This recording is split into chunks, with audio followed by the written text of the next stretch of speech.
Time right before. And we are live. And we are count that baby in a foul. Count that baby in a foul. Count that baby in a foul. Dang it. What's going on, Let's everybody? rock. Welcome to Woodward Pistons Table Talk. I am one of your hosts, Sean Murphy, alongside one of my guys, my pride in life, aka Mr. Big Shot, my guy, Kool-Aid. I like the Chauncey jersey, man. I had to, man. Did you see the effort tonight? You You guys didn't say it right. You didn't say it right. My bad. Hold on. Chauncey Phillips. Man. Shout out to the GOAT Mason. But also joining me as well as one of my guys. You might also know him as Res Ball Pod. You might also know him as my friend Steve. Steve, what's going on, my friend? Good to see you as always. How are you doing in the lovely state of Arizona? Fantastic sunshine here, even when it's cold. Joe D and I are always on the phone. You know how it goes. Oh yeah, he is looking at Rodney Stuckey mixtape on that mixtapes on that computer as we speak. You know, he's got that pulled up. You know, with he's got Amir Johnson's agent on the other line too. So look out. Oh man, that's a callback, dude. I remember when Amir Johnson was on the Pistons D-League team back in like 2006. And I remember seeing like segments on like what the D-League was like. And they were playing in like elementary school gyms. It was absolutely crazy. And I was like, he's going to be a star. But now seeing like what the G League is now in comparison to that. And also Baby Wade. It's crazy, man. Baby Wade. Yeah, it's unreal, dude. Hey, what up, though? 313 Sports Guru. You know what, man? People, they're just coming into the chats already on a much more positive tip, bro. Except for this one, not the Stuckey mixtape. MK, come on, bro. Stuckey, listen, man. Stuckey might not have been what Joe Dumars thought he was going to be, but he had some nice moments. So anyway, the Pistons tonight got a win over the Brooklyn. Steve said so much by not saying anything. Oh my gosh. And Sean, he just was just like, yo, Sean short-circuited, bro. I'm not going to get myself in trouble. I'm just going to say it's good to be here with you guys. Yep, one game proved. So, so this stems from, I'm not sure if you guys saw, but I made a video today talking about, like who I think the Pistons should target free agency. And one of the things I talked about on the pod, one of the things I've been mulling over the past couple of weeks, especially with how the Pistons have been on the defensive end this season, you know, to me, the idea of Draymond Green coming in free agency was something initially that I thought would be a little bit too expensive, and in the long run on the court would probably not give the returns worth the investment. However, I'm starting to think that maybe having a Draymond Green type voice and leader on and off the court and in the locker room for this team could actually be something that would really help set that tone. Because I think we see, like, tonight was proof that this team can play defense, right?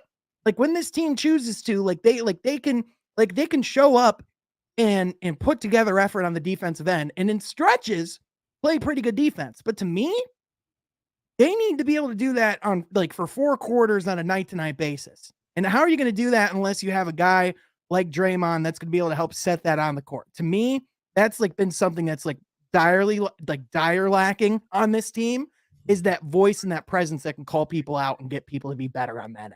So yeah, that's Jeff as well. He brought that up Wednesday. It was interesting. He got that from me. Then he got that from Sean. What I was saying is like it's just interesting how kind of like the minds, they kind of see the same thing, no matter who generated it, man. Like no matter where it came from, it's like when you're able to look at it. No, I'm for real. I mean, because it's a great point. You know, when I was sitting there listening to the point, it was like, yeah, we're sitting here thinking, do they have somebody on the squad right now who can be that voice? And I believe that Stu can be that voice, but sometimes you need somebody who's been there and who's done that, who knows the tricks of the trade, who knows all the little different nuances to the game. You know, who knows how to get away with certain plays, who knows what refs to talk to. Those things matter in the NBA. They just do. And I would point to as well, because you bring up the Stu point. It's interesting because when I look at the Warriors and, ways that Draymond's helped a lot of the young guys develop, one of the players that's been talked about of recent that was really vital in this team not falling apart during the Draymond punching incident was Kevon Looney. And Kevon Looney is known as one of the most quiet players in the league. But like apparently, Draymond's really like taking him under his wing, and now is seen as a guy in the locker room that whenever Kevon Looney speaks, people listen. And, like to me, I could see Draymond Green and Isaiah Stewart having a mentor relationship that could be an all-time mentoring relationship for what that could mean for Isaiah Stewart's career. I mean, personally, like, when I think of like, who like what better player to come in and set the attitude and the mentality of what Detroit wants in a locker room than a guy who was born and raised in the state, played at MSU, but also is the modern embodiment of Dennis Rodman. You know what I mean? Like he like to me, it's just like it just fits. Yep. Ultimately, if Draymond Green were to be somebody that's here, you just want to make sure that there's just two things: the contract and is he still able to produce? Because I think that this Pistons squad is moving into a time where they need veterans that can also be out there on the court where their voice is carrying that weight because of what they're doing on the court as well. Right. And so if that's there, and that contract is not in that Drummond-esque type, it's outweighing what your impact. I'm all for it. And that's the ideal, situation, obviously, but that's what you're looking for. Yeah, and that would be the risk. I mean, Draymond is in his in his mid 30s. You do like want to evaluate his 3-point shot has gone up this season as far as percentages goes. And his volume's gone up a little bit in that area. Obviously, in order for his effectiveness to be prolonged for the rest of his career, he would have to really improve in that area. So it would definitely be a risk, and you'd have to do it at the right price. But in my opinion, I think you look at what he does in the defensive end. I think a lot of that can still translate, but also, he's an underrated playmaker as well. So, hey, MK, can we get Imani Bates and Wembanyama? Hey, I'm gonna do an Eminem. Is our GM Troy Weaver? Didn't we just get Jaden Ivey and Jalen Duren? I'm just saying, aren't they rated like 2 of the top 5 draft picks too? Yeah. Look, obviously it's a long shot, but I don't put anything past Troy Weaver. I just don't. I'm not going to be surprised by anything that he does. And just seeing that, I'm just like, hey, if he comes away with one of these players, way to go, Troy Weaver. Steve, and I'm doing ask Steve later. What you about to say, Sean? No, I was going to ask about Imani Bates. Where would you have him on a big board? That was kind of like my curiosity. This is a can of worms. I don't know that you're ready to open. He is not currently on my top 100, and it has nothing to do with his talent. I think he's fantastic. One of the most natural scorers you will see. Everything depends on will he fit into a role, which is what like so many teams don't really know yet. Who's going to give him 30 plus usage like he has on Eastern Michigan now, right? Yeah. The whole thing about him decommitting for Michigan State and then going to Memphis just hasn't seemed to be in a role other than just being able to put up shots, right? It has to play defense, has to be able to pass the ball. Those are just two things. And maybe he'll just take multiple years in college to develop those things, which is fine. But those are just the two things that everybody will focus on. And number one thing will be, can he fit into a role? That's all that anybody cares about at this stage. According to Tankathon, on their big board, they currently have him listed at 59th, which to me feels like a pretty fair evaluation, especially when you that's consider being generous. Yeah, that's being generous. A lot of other draft people are afraid to put him in a top 60. Right. Yeah, and a lot of that is because of the off the court issues and let's be honest, there's a reason he's at Eastern Michigan in the first place, right? There's a reason why he is there. So, it definitely is possible. Yeah. What up, Booner?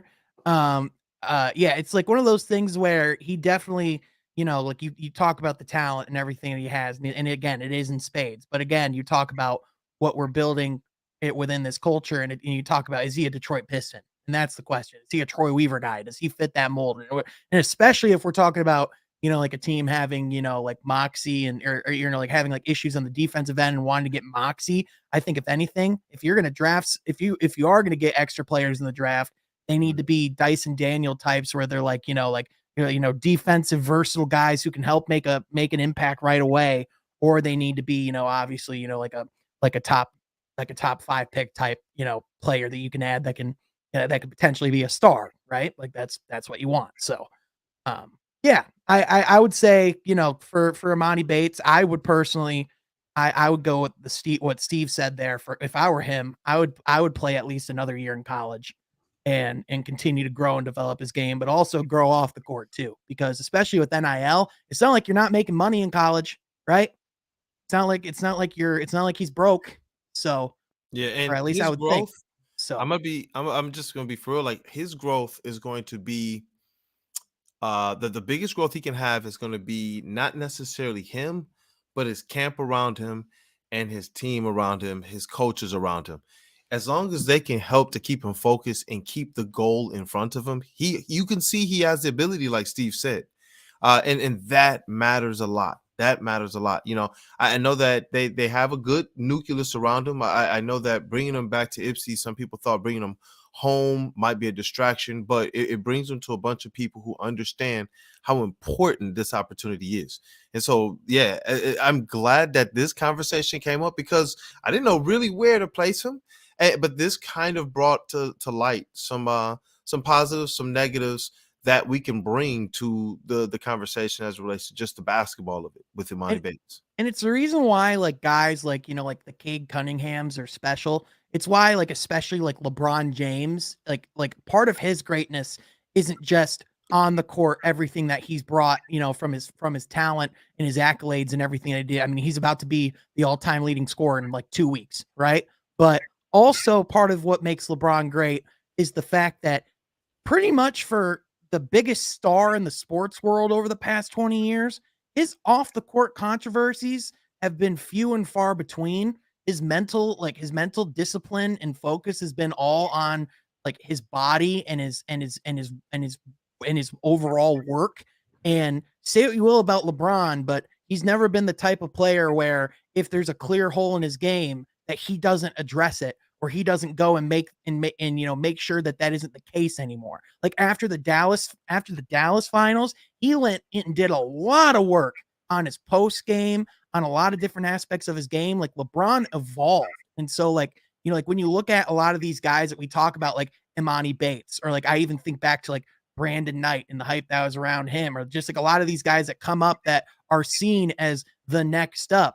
There's a ton of kids that have the potential and the talent to be those guys. What makes them different is like Kool-Aid said, it's partially the circle that you have around you, but it's also what's in between the eyeballs. It's what's in between your ears, because the ones that are truly elite are the ones that have all those physical and those talent, accolades and make them elite, but also the character accolades and the discipline and the work ethic as well. I mean, Cade Cunningham, we talk about all the time. He wasn't just a number 1 overall pick as a player. The other reason why he was drafted is because he was a number 1 overall pick as a person. Clearly, there's a difference between the character of Cade Cunningham, and not to throw shade, but a guy like Jalen Green who was picked right after him. And you see the camps too, the difference, the pedigree of his brother, the pedigree of Ashton, the trainer. Shout out to Ashton. The pedigree of his family that's around him as well, and keeping those goals steadily in front of him. That was key for Cade Cunningham as well. And they talk about it in their documentaries and such. But I want to talk about MK. MK why he trying to steal the thunder, man? Trying to steal the thunder. Listen, Jaden Ivey at point guard, guys. This is something that I was like, yo, I kind of wanted to see this. We talked about it in the summer. I didn't think we'd really get a chance to see it. And then when Cade Cunningham went down, I wondered what are the Pistons going to do. But it didn't look like Jaden Ivey was ready at the time to play point, and Killian Hayes was ready. But as of late, it's looked really good. And honestly, over the course of the year, his playmaking has looked really good. And tonight, specifically what I saw was as he's getting that mid-range game together, which is something I've talked about since the summer, man. This has been a driving point of mine. If he gets that mid-range game together, it opens up so much more for Jaden Ivey. And that's what we saw to start this game tonight. with his scoring. He was scoring in the mid-range, and the Brooklyn Nets, they kept talking about it as if this is what he does all the time, rather than this is an uptick that we started to see him work on. And we remember a couple months ago, he mentioned he's going to start working with Alec Burks on this stuff. And his playmaking just seemed to be so natural. The level of aggression he brought to the point guard position over what Killian Hayes brings. So even though Killian Hayes is a better natural playmaker, being able to really draw the defenders in, because you are a threat to get fouled, you are a threat to dunk, you're a threat to score in the mid-range, you're a threat to even pull up from three. All the defense had to absorb into Jaden Ivey in a couple of those possessions, and he's able to kick the ball out. Led the team in assists tonight with 8 assists as well. That was exciting, man. That was exciting. I wanted to get you guys' thoughts on it. You see the title, man, point guard, Ivey, man. We had to put that in there. What do you guys think about Jaden Ivey at point guard? What do you think about it? Him overall just developing as this combo guard.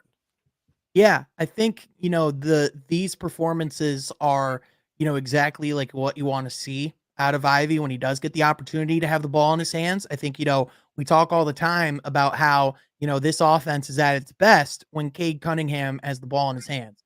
That doesn't mean you always need to have the ball in Cade's hands. That doesn't mean you should always have, that doesn't necessarily mean you should always have it in his hands. Like sometimes you need to have variety. You need to switch it up. You need, different looks and options because, for one, it's not going to be as effective if you keep just going at the well each and every single time. At a certain point, teams going to be able to adjust, but also, like you need different, like even Boston, like Jason Tatum needs Jaylen Brown at times to close out games. Like LeBron James needed Dwayne Wade and Chris Bosh and, Kyrie Irving and a lot of guys to be able to get his championship. Right. So you look at you look at what we're building going forward and it's like, to know that we can switch off and there's not one but not two but three potential different playmakers that we can trust to run our offense, but also if Ivy continues to make those good decisions, not turn the ball over and continue to get guys like those open looks, like you can clearly tell it's just a dynamic to our offense that even with the Cade was in the lineup wasn't quite there. So I think with Ivy it's like tonight was just like an example of like what he can be and like where he can grow. And, is it perfect? Of course not. Like, I know he cooled down in the second half a little bit more, but I mean, overall, I think you got to be pleased with what you watched. It's well said, man. What about you, Steve? I think the basis of the offense should be the Jalen Duren, Jaden Ivey pick and roll, like just the way that we saw it tonight, right? Like that one more time, man. Option number one right now with this team should be Jaden Ivey, Jalen Duren pick and roll because it opened up so much more. MK talked about the chemistry, I think, in the comments there. Like so many people comment on that chemistry that's developing. And I wonder why the starting lineup tonight was Jaden Ivey, Alec Burks, Bojan Bogdanovic, Sadiq Bey, Jalen Duren. You surround those two guys with the best shooters on the team, and it looks pretty good. Like, I wonder why Ivy got those easy bunnies here in the open and like nobody really double teamed him. And then they had to adjust on him later on down the line. Like it couldn't be because of coaching. I mean, like whenever this team does something well, Steve, Dwayne Casey you can't give him credit. That's where I was going next is to fire back. Like, come on, stop with this Casey lineup, stuff. The adjustments they made, those were all they just stumbled into them. Inherent. And like the fact that these players came out and play hard, that they just did that just because, like there was no conversation to them ever had. No one ever gave them direction or plans or adjustments to make. No, nothing. They stumbled into it. Yeah, see, that's exactly the way it is. Yeah, I know. Anybody like the Casey stuff still needs to get out of here. Ridiculous. The second, and we'll get into this later too. And it's the same thing with the second unit. That second unit played a really good defense tonight, I thought. But the Ivy stuff, to me, the mid-range stuff is kind of driving me a little bananas because I don't want him to do that. It's taking away. Like, I get why and what you're saying about like it opens up so much more. But I know the announce team like commented on a couple of like, wow, he should have just dunked that type of possessions.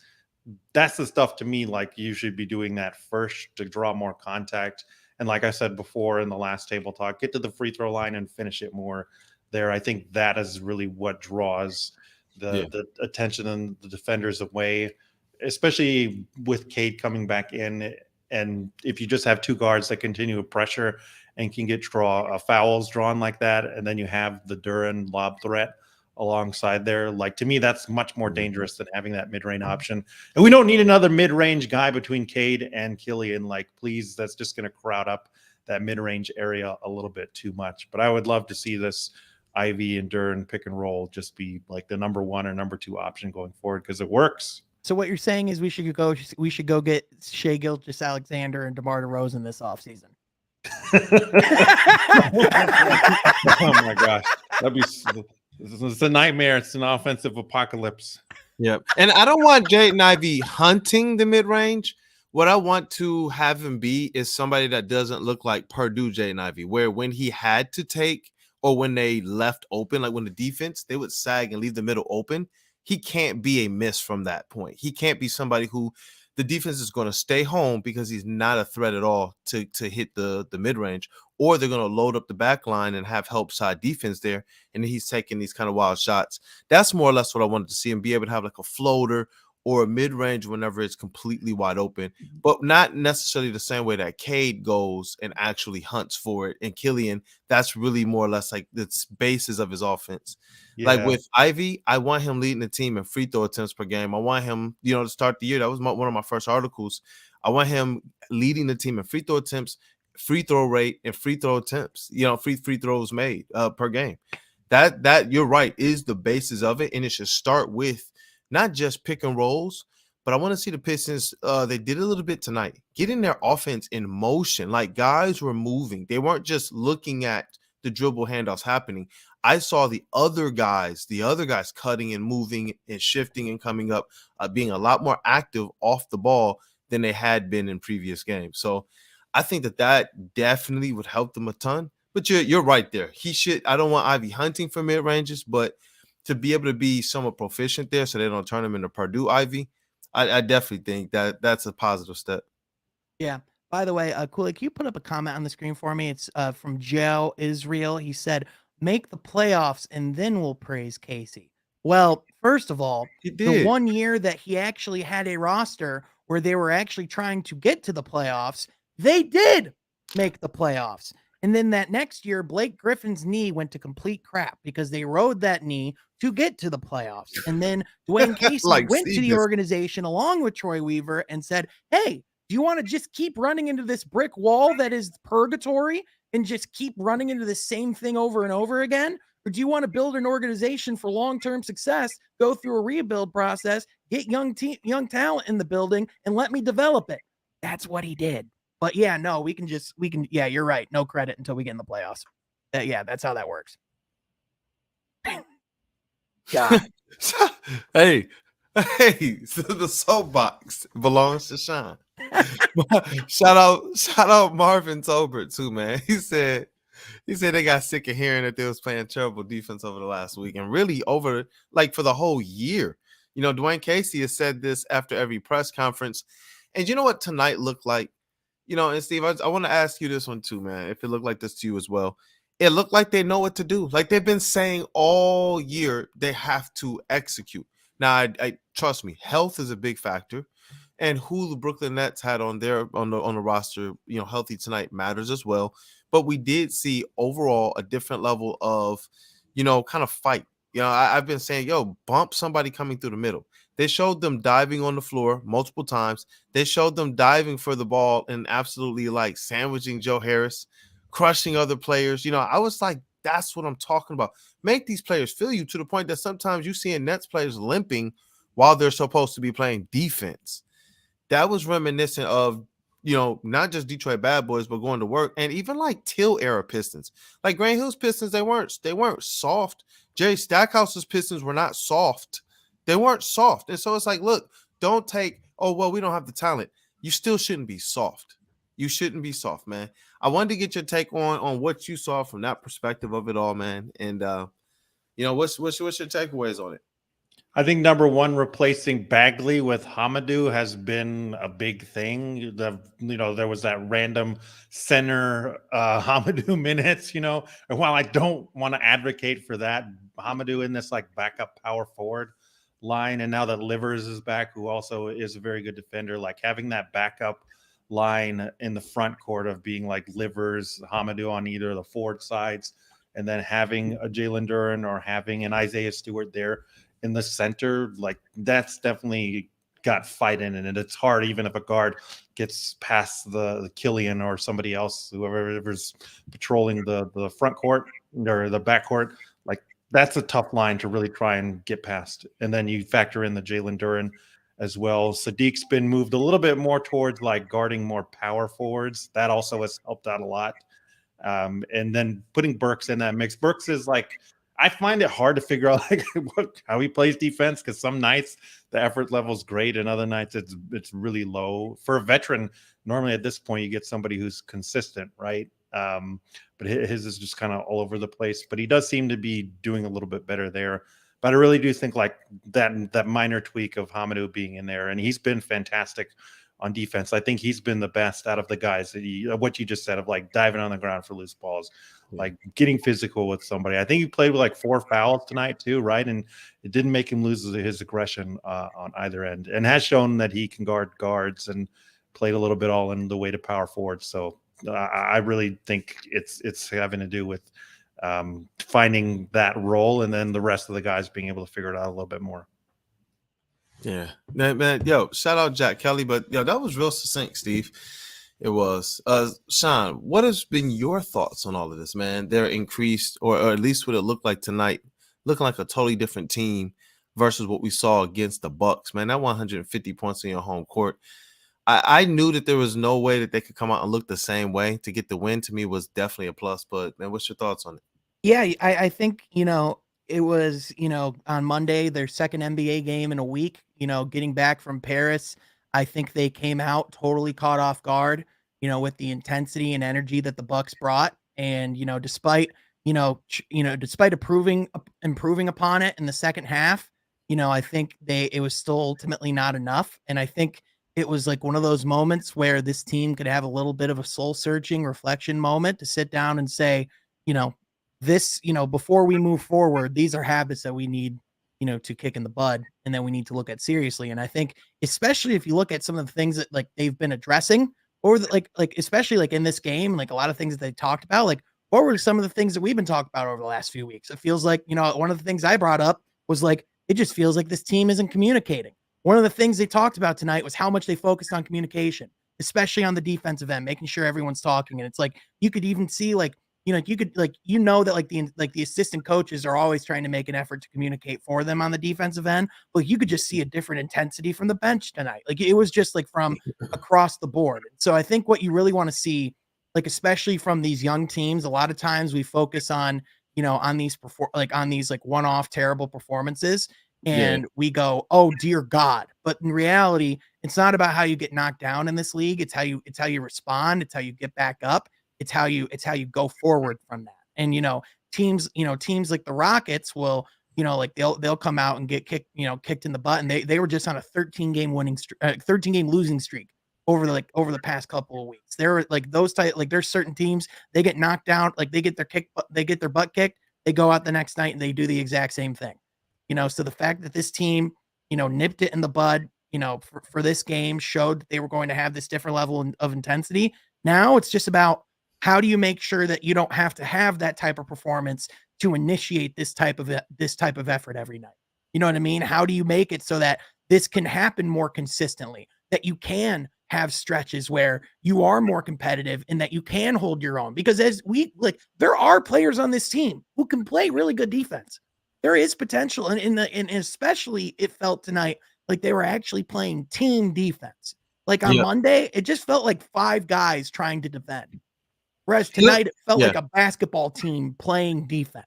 It looked like they were the other night, like they were trying to play what they were learning. And tonight, it looked like someone just told them, to heck with everything. Just go out there and play what you know how to play.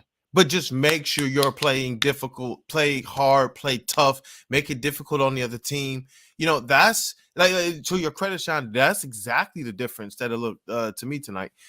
Seeing these guys go out there and look different just in the facial expressions as well. Like they look like they belonged, man. Like the body language the other night, and even the body language in the Paris game, that was just disappointing. I don't know how many Piston fans expected them to really go in and win these games, but to go in there and look those ways, it was just like that was kind of sickening. We were at the game, the Bucks lost, bro.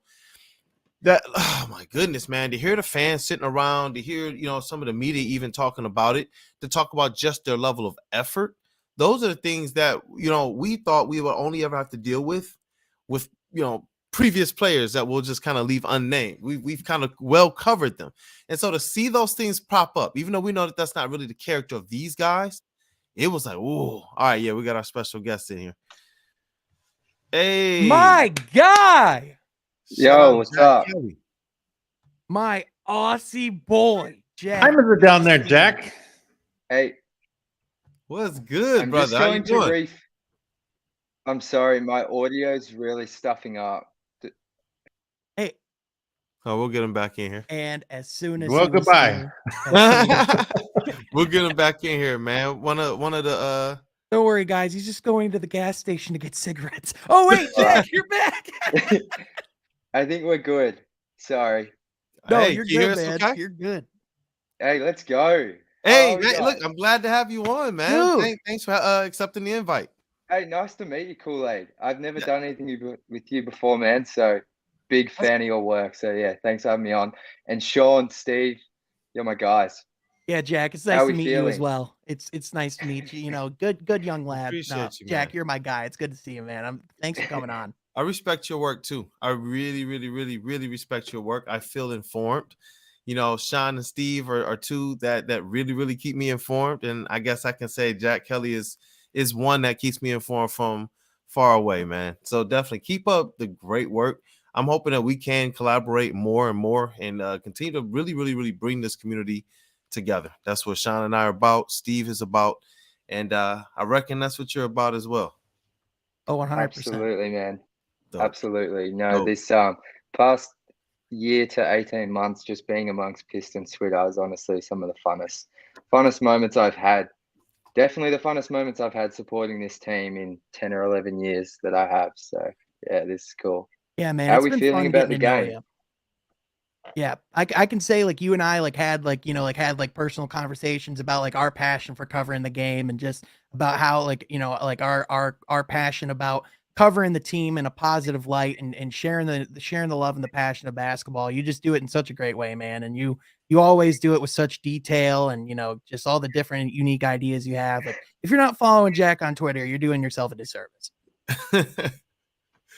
I appreciate That's that, what. Hey, guys. Sean. We got to do something special for Jack Kelly, man. Do we got any Oh any yeah, tools or anything? absolutely.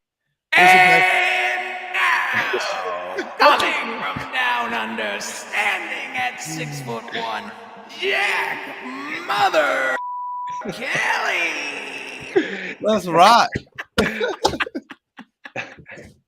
I love it. I wish I had the air horn sound effect Yeah. on cue right now, man. I'm mad at myself, but Sorry. Hey, I love all the love that Jack is getting right now. Hey, I love it. it's stuff like this. That's why Sean, man, I said to him, like, his personality, bro, he's gonna go a long way. Like, He's a you're star. Yeah, I appreciate know, you, bro. man. I appreciate you, man. Oh, man. Jack the Stash Kelly, I love it. I love Jack, it. Jack, watching the game tonight, obviously, like we were talking quite a bit about the difference between, Monday and tonight. I kind of want to know, like, obviously, I personally, I know I wasn't thrilled after that game. I know Pistons Twitter wasn't particularly thrilled. I wanted to know like where you were thinking, like where your headspace was at that night, and then after watching that performance against the Nets, like where do you stand? What do you hope to see, down the stretch, and what do you want to see stick? Yeah, for sure. Well, the first thing I actually liked tonight, I'm sure you guys have covered the game in depth, but I really liked inserting Alec Burks into the lineup. I feel like having a second vet. I don't know, man. That this might be a one game sample size, but I feel like having that second wise head seemed to settle down and help them get off to a good start. And I'm not sure. I feel like the third quarter they were good as well. And maybe that's something going forward. Instead of having the four young guys with Bogey, you can offset some of that inexperience. And I really just like the balance. Like Coach Casey's been killed for his rotations. I don't know, man. This roster's like, it's not a winning roster, so I'm not going to get on here and slander Coach Jack, Casey. I But say this all the time. I don't want to yeah, be mean because this team is doing everything they can, but you can rotate turds around as long like as many times as you'd like. At the end of the day, you're still rotating a turd. Like that's just the way it is. Like you can make it whatever you'd like. You can take that, like you can put a turd in a flower Oh my pot and God. put it anywhere in the house you want. You're still placing a turd and like you're still putting a turd somewhere. That's just the way it is. hey, you took the Look, words you out know of my what's mouth, bro. you know it's super true when Steve just gives you the Hey, remember, all day, all I do is teach college freshmen. So this is pretty par for the course here, Sean. Rotating like writing papers, just like the thing I found about this book is that it existed, and the reason why just rotating and polishing turds. That's all college papers are. Thoughts and prayers. I'm sorry, Jack. Anyway, go ahead. No, you're good. Just to round out my point, like I thought there was a really nice flow. There was no drop off. The bench unit looked really good. I mean, Hamidou Diallo, I don't know, man. I wasn't too high on him coming into the season, but his last month, like he's playing best basketball I've seen him play in a Pistons uniform, and it's actually a sustainable type of basketball. Like it's not like that COVID stretch where he was getting Luka Doncic levels of usage. He's really thriving. He brings the energy, and I feel like his teammates feed off it. So yeah, I mean that anytime we play the Bucks, like I just know it's going to be 30-point blowout. Like I just that was a disappointing game, but they bounced back tonight, and that's all you can ask for. Yeah, absolutely.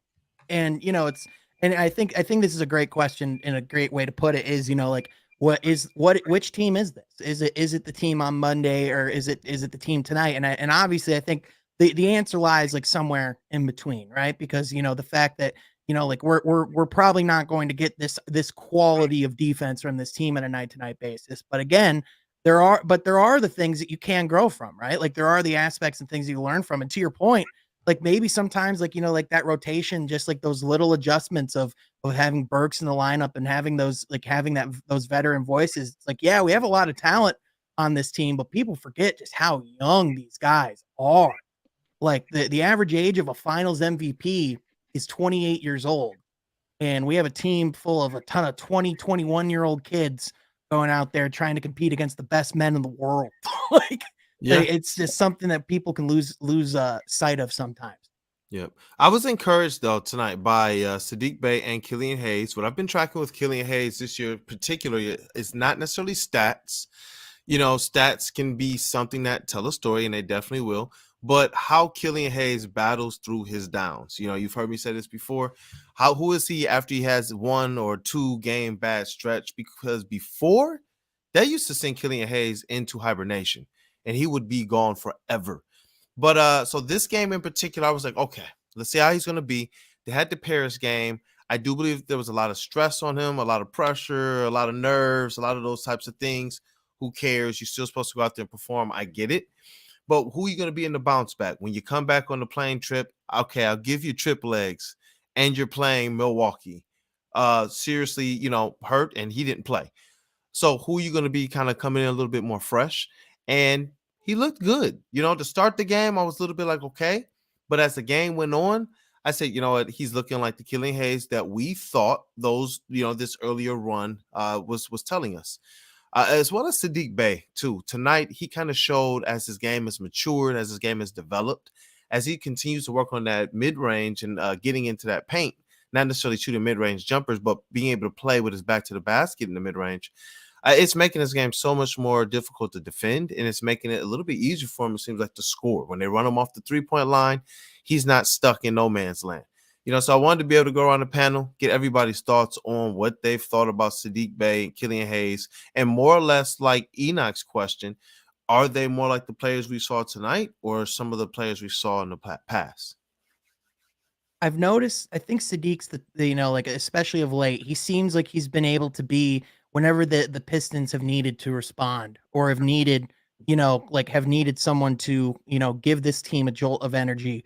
It seems like he's like of late, especially has been able to be that guy. And I mean, you look at you look at what he was able to do tonight, like his effect was all around the court. Like he was, he was scoring effectively, he was rebounding effectively, he was shooting with efficiency. You just I just got to think, especially every time I watch Sadiq go out there, and wherever he puts up against the Nets, especially, I just can't help but think that the Nets must be kicking themselves trading that pick away, because he could have been Sadiq Bey very well could have been playing with Kevin Durant and Kyrie Irving, and that's very much a world that they could have been living in. But instead, he's here, and I'm very grateful for that. And I also just think, it's like like with Sadiq as well. Like I think there's those glimpses of where he looks really solid on the defensive end as well. And I think especially like when he's focused and committed on that end as well, I think it just makes his team that much better. So listen, I'm all about keeping Sadiq around, especially through the deadline and as long as possible to see, what developments we can see, because nights like tonight are why the stock is so high on Sadiq, right?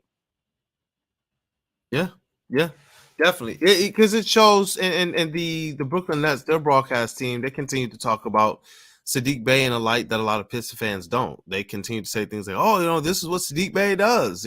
"Oh, this is why they have him. Oh, look at how good he is in the paint. Oh, he's just so difficult to defend." It's just like, whoa. You'll give certain Pistons fans like an aneurysm.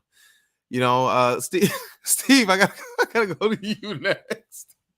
I gotta go to Steve next, man. There are two things. If I was like the coach of this team, I would be like, you get a fine every time you do this. Number one is Sadiq shooting mid-rangers. Stop doing that. Just go to the rim or shoot a three, right?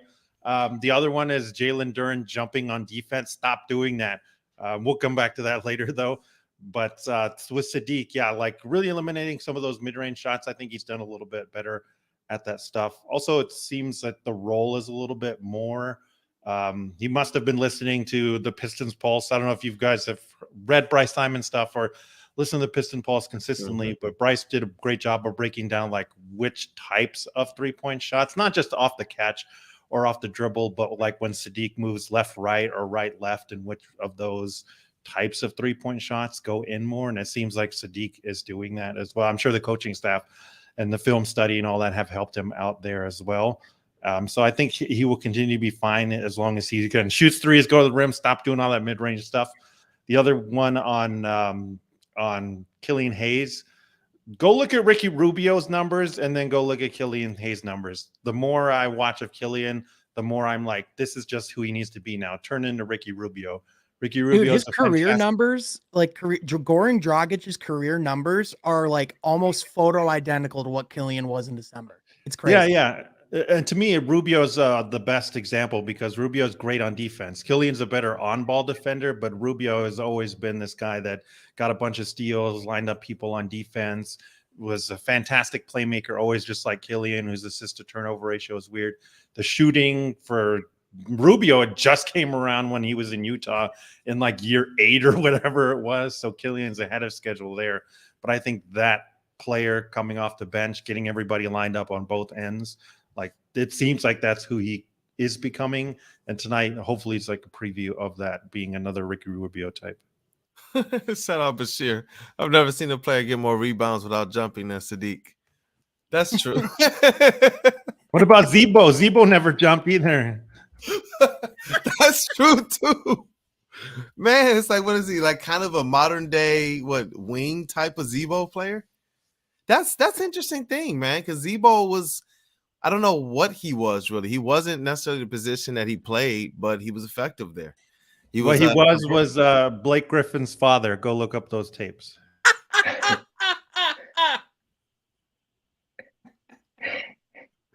I felt like that was for me, and I appreciate that. No, but Jack, what are your thoughts, man? I think with Sadiq, I mean, sort of to echo what Steve said, I think if Sadiq's going to be a starter in this league, I think it's as primarily a catch and shoot guy on offense and someone who just attacks closeouts when they present themselves. So I really like for the rest of the season, I just want to see him gain confidence, whether that's creating off the dribble.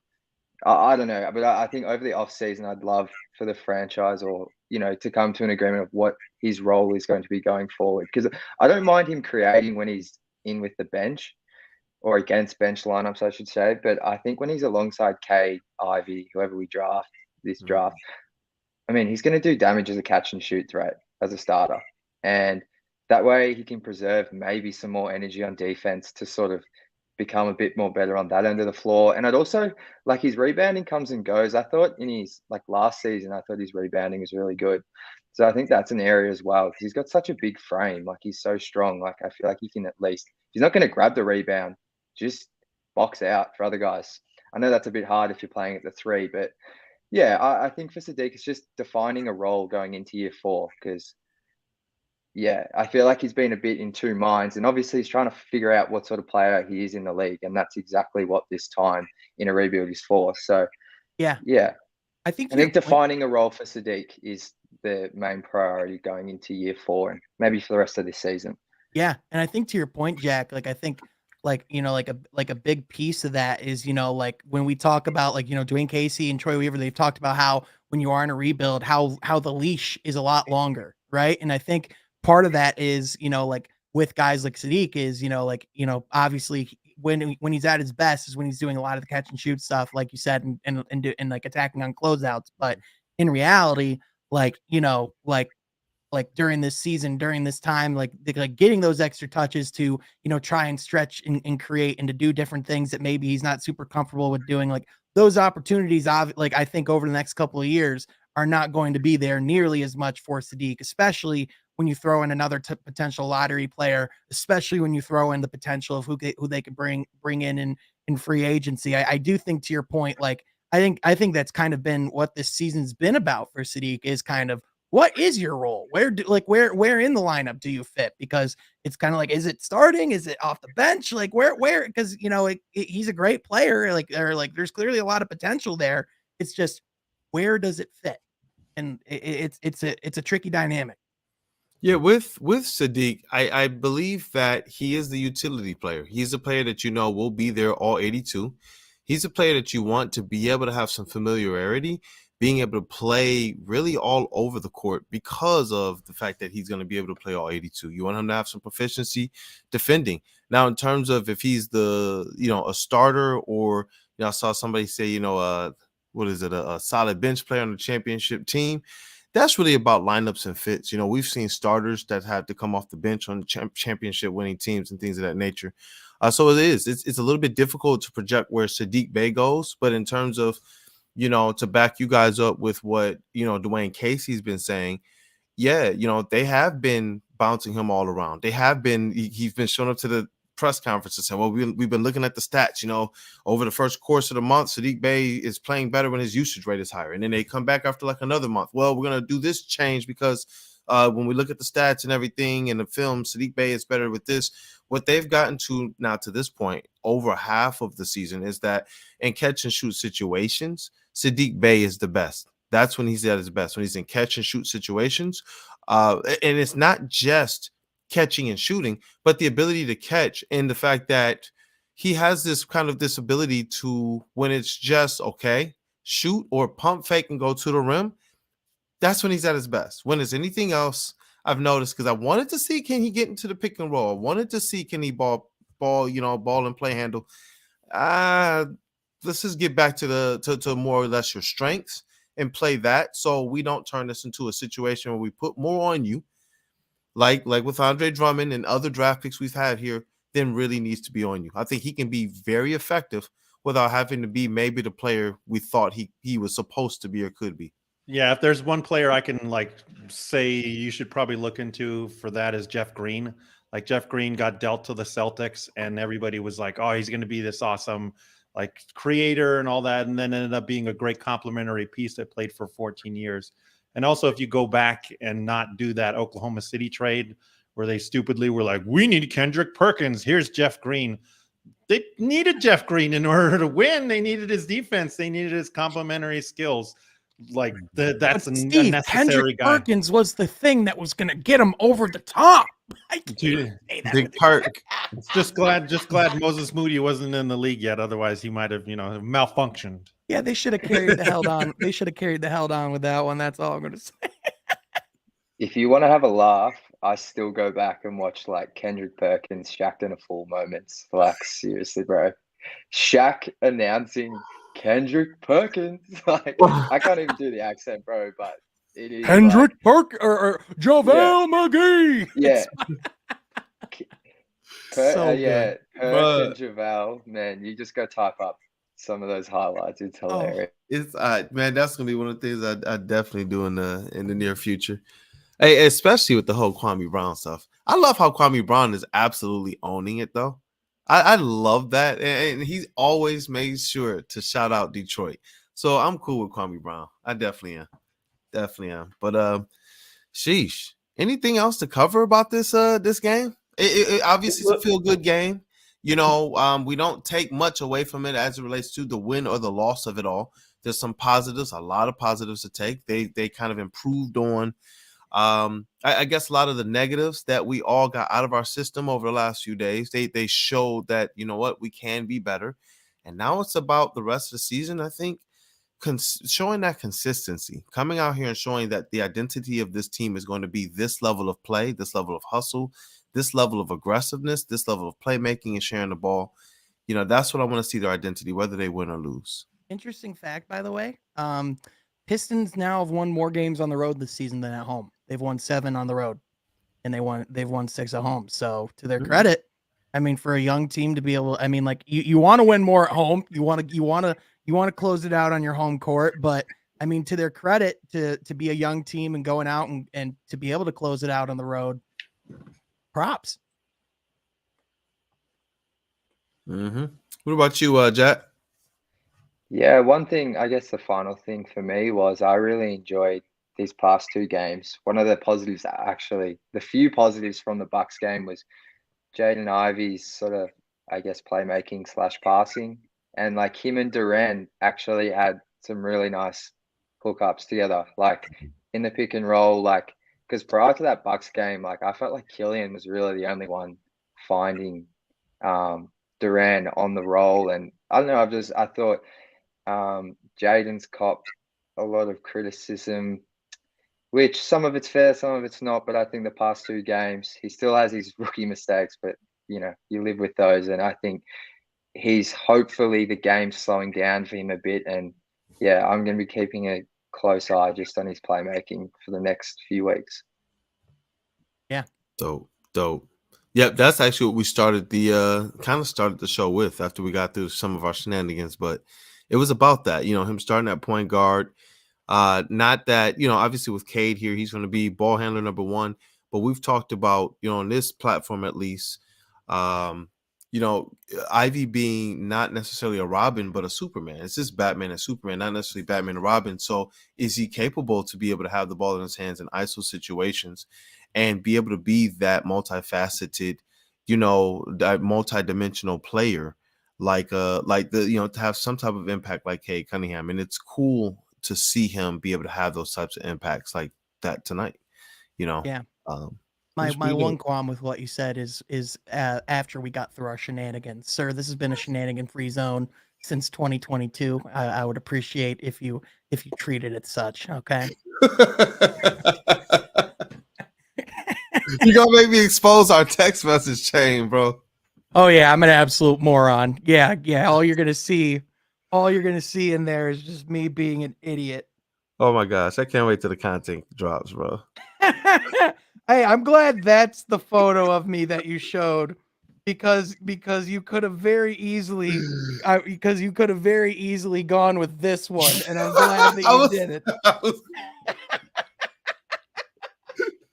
It was between that one, the Brats, and the Batman and Riddler, man. Well, on that note, man, Jack, thank you so much for being here, man. I can't believe this is the first time that you've been on the Table Talk, man. It just feels natural, bro. It's just good to have you here, man. Hey, thank you very much, guys, and I'll be sure to jump on again if you ever need me. But yeah, you guys are doing great work. So yeah, thanks for having me on. Same to you, man. Same to you. Thank you. And Steve, man, what's your last words, brother? Just that Jalen Duren can learn a lot from the other center on the other end, Nick Claxton. Nick Claxton like almost never jumps on defense except to get goaltending calls, apparently.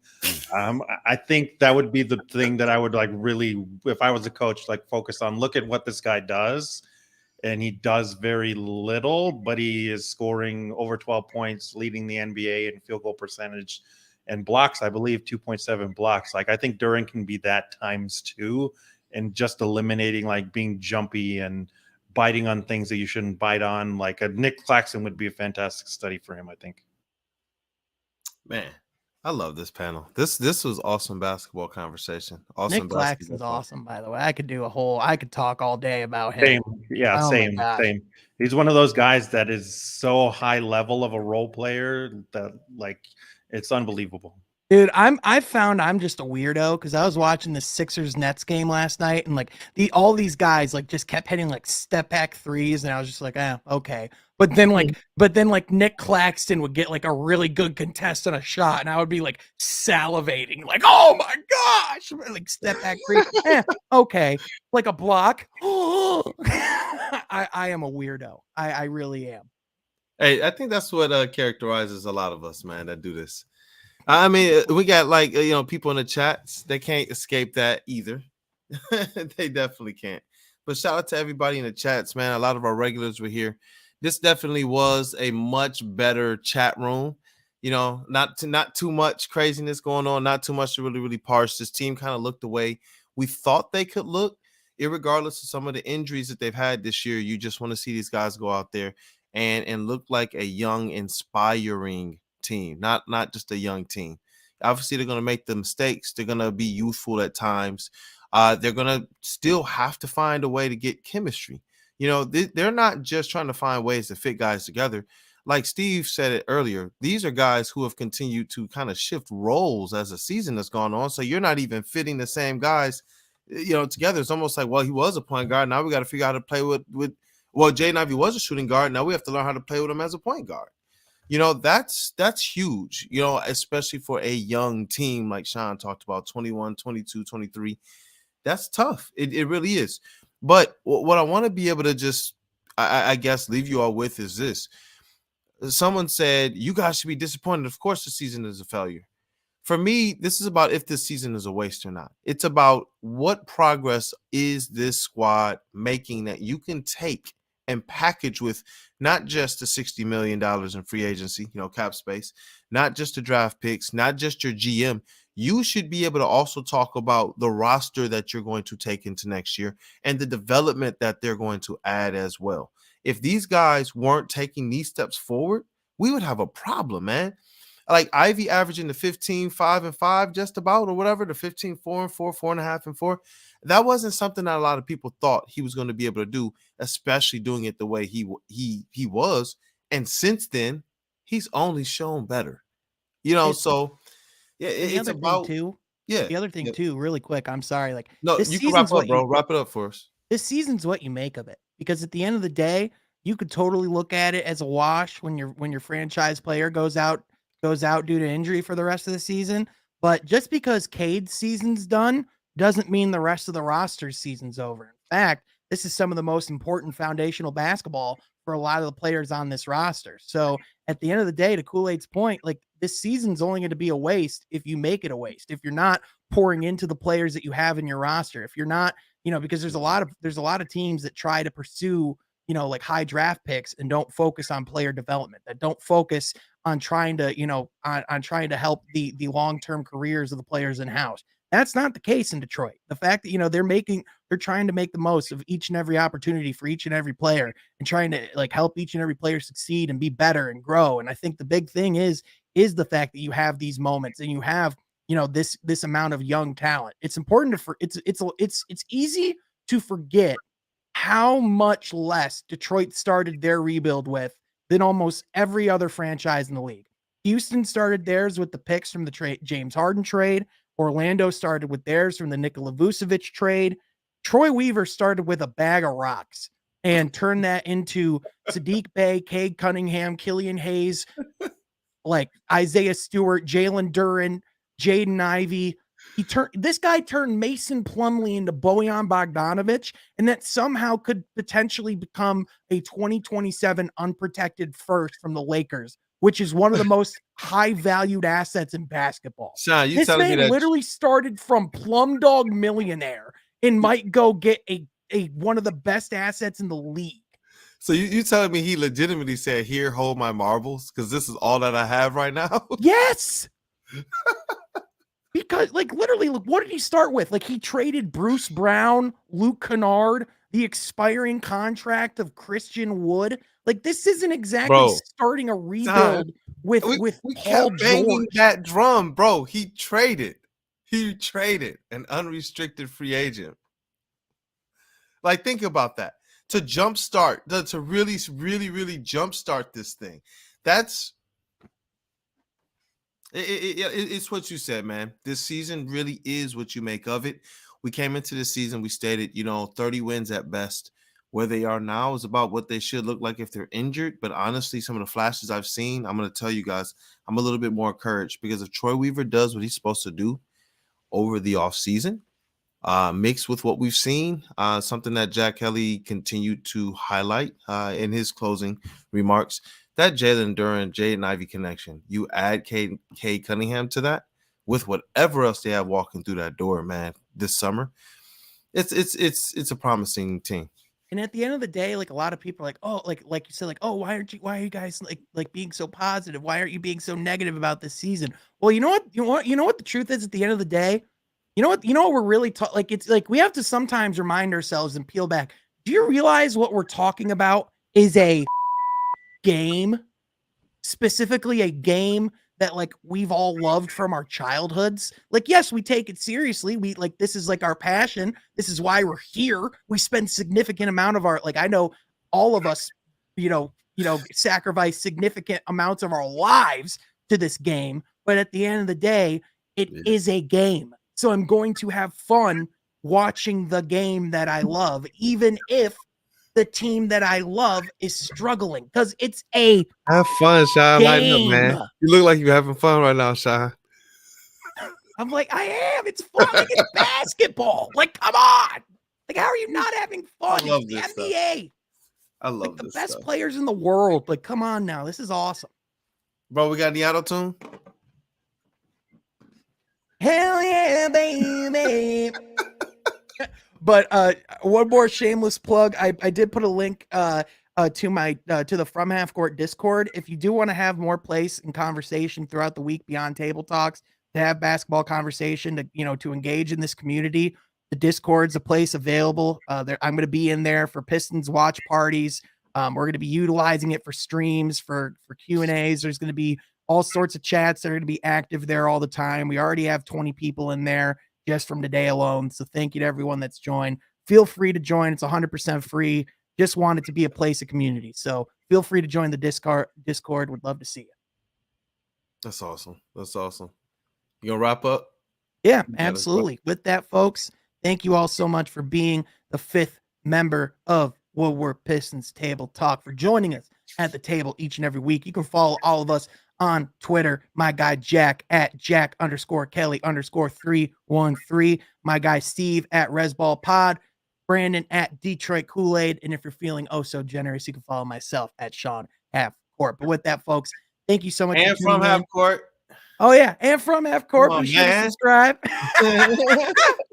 Hey, I you know me. I don't plug my stuff too much. I need to get better at that. But anyway, thank you all so much for tuning in. Thank you for being part of the community. We will catch you guys next time on Woodward Pistons. Let's go. Like I said, man, the Billups jersey, they play with that effort. Every game they play with that type of effort. Listen, the Billups jersey is going on. Till next time, y'all.